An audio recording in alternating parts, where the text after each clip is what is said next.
Subscribe करने के बाद घंटा बजाएं ताकि आप दूसरा अपडेट घंटा भी मिस ना कर पाएं।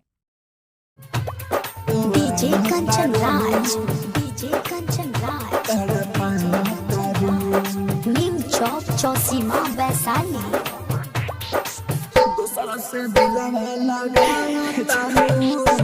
काहे दीवाना के रोआ बहतारू, प्यारे में गोरी ताड़ा पावतारू, आशिक के पागल बनावतारू, दूसरा से दिलावा लगावतारू।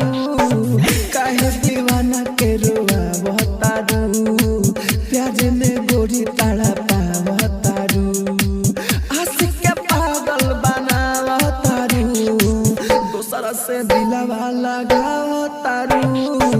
काहे दीवाना के रोआ बहतारू, प्यारे में गोरी ताड़ा पावतारू। DJ Kanchan Raj, DJ Kanchan Raj, DJ Kanchan Raj, Neem Chowk Chausima Vaishali. Mix by AG recording studio. दूसरा से दिलावा लगावतारू, प्यार में पागल बा दीवाना मरे जाई, दिलवा तोड़लू जाना हमार देहिया से जाई।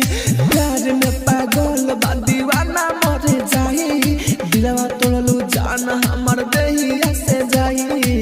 हमरा के अब तू भुलावतारू, प्यार में गोरी ताड़ा पावतारू, आशिक के पागल बनावतारू, दूसरा से दिलावा लगावतारू।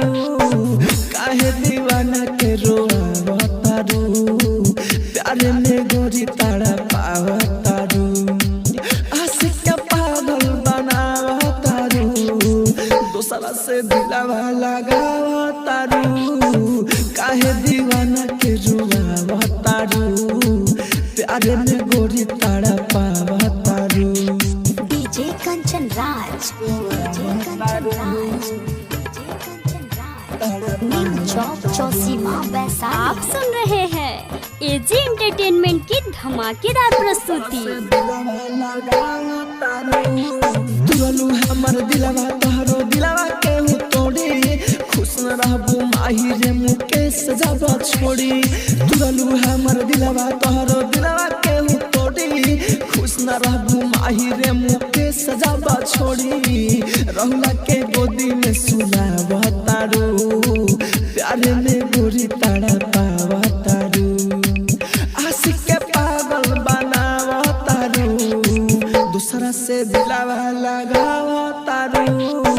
काहे दीवाना के रोआवतारू, प्यारे में गोरी ताड़ा पावतारू, आशिक के पागल बनावतारू, दूसरा से दिलावा लगावतारू।